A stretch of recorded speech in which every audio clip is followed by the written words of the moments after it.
নমস্কার বন্ধুরা, কেমন আছেন সবাই? নন্দী ফ্যামিলিতে আপনাদের সবাইকে স্বাগতম।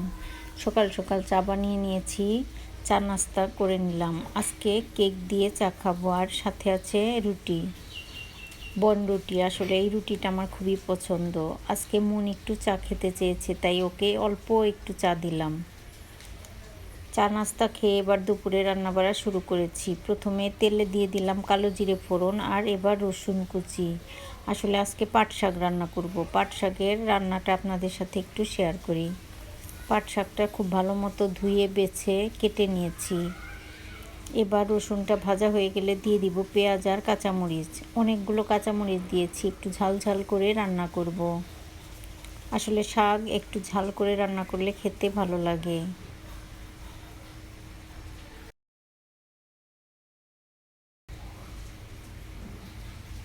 এবার দিয়ে দিলাম, এবার পেঁয়াজ কুচি আর রসুন কাঁচামরিচ এগুলো সব একটু ভেজে লাল লাল করে নেব। তারপর শাকটা দিয়ে দিব।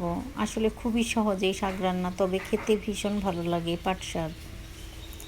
এবার সব কিছু ভাজা হয়ে গেলে দিয়ে দিলাম পাট শাকগুলো। এর মধ্যে নুন আর স্বাদ মতো নুন আর একটু হলুদ গুঁড়ো দিয়ে রান্না করে নেব। আসলে জল দেব না, একটু শাক থেকে যে জলটা উঠবে এই জলেই শাকটা সেদ্ধ হয়ে যাবে এবং শাকটা ভাজা ভাজা করে নামিয়ে নিব।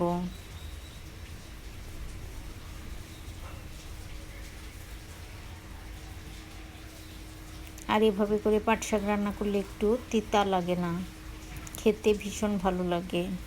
পাট শাকটা অনেকটা রান্না হয়ে গিয়েছে, তবে আর একটু ভাজা ভাজা করে নেব।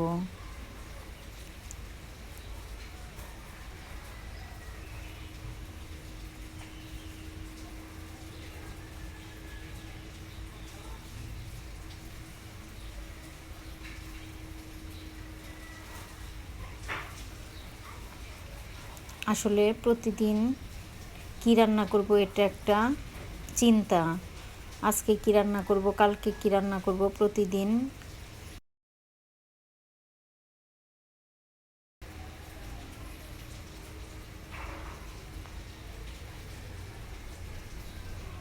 এবার শাকটা প্রায় ভাজা ভাজা হয়ে গিয়েছে, আর একটু রান্না করে আমি নামিয়ে নেব।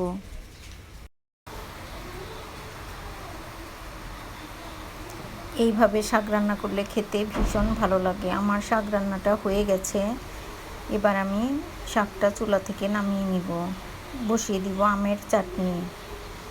আমের চাটনিটাও প্রায় হয়ে গিয়েছে। আসলে এই চাটনিটা একটু মিষ্টি মিষ্টি করে রান্না করলে খেতে ভালো লাগে।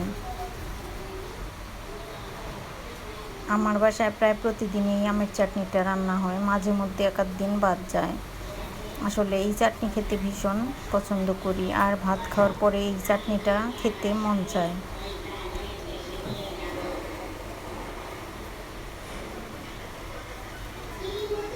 এবার চিকেনটাও রান্না হয়ে গিয়েছে।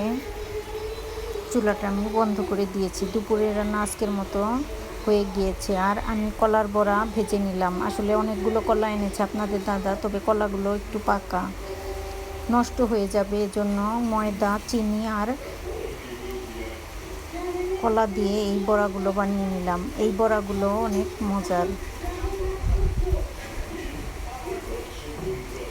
সবগুলো বড়া আমি ভেজে একইভাবে তুলে নেব। তো বন্ধুরা, আমার আজকের এই ভিডিওটা কেমন লাগলো অবশ্যই জানাবেন। যদি ভালো লাগে তবে আমার ইউটিউব চ্যানেলটি সাবস্ক্রাইব করার অনুরোধ রইল, আর যারা ফেসবুক থেকে দেখছেন তাদেরকে অনুরোধ রইল আমার ফেসবুক পেজটি ফলো করার।